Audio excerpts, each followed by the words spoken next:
Breaking news BJP గూటికి చేరబోతున్నారు మాజీ MLA Guvvala Balaraju. BJP రాష్ట్ర కార్యాలయానికి వెళ్లిన గువ్వల బాలరాజు కాషాయ తీర్థం తీసుకోవడంపై క్లారిటీ ఇచ్చారు.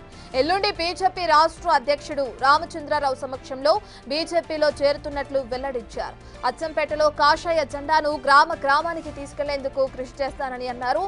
ఎవరెన్ని కుట్రలు పన్నినా నల్లమల్ల గడ్డపై కాషాయపు జెండా ఎగరవేస్తానని ధీమా వ్యక్తం చేశారు.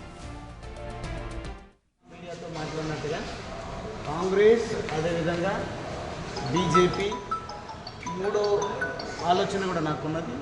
ఇప్పుడు రెండు పార్టీలతో మాట్లాడిన తర్వాత ఈరోజు నాకు చాలా సంతృప్తిగా క్షేత్రస్థాయిలో క్యాడర్ కానీ లేదంటే పార్టీ విధానాలు కానీ ఒక లక్ష్యంతో ముందుకు పోతున్నట్టుగా అర్థమైంది. కాబట్టి పార్టీలో చేరడానికి నేను సిద్ధపడ్డ మాట వాస్తవం.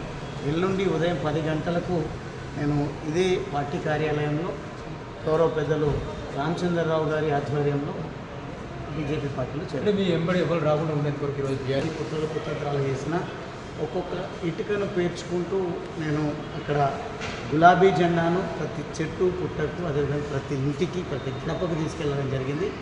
అంతకంటే రెట్టింపు ఉత్సాహంతో బీజేపీ జెండాను ప్రతి ఇంటిపైన ఎగరవేయడం, నల్లమల్ల జెండా గడ్డపైన ఈ బీజేపీ జెండాను కమలం జెండాను పాతడానికి అహర్నిశలు పనిచేస్తారు.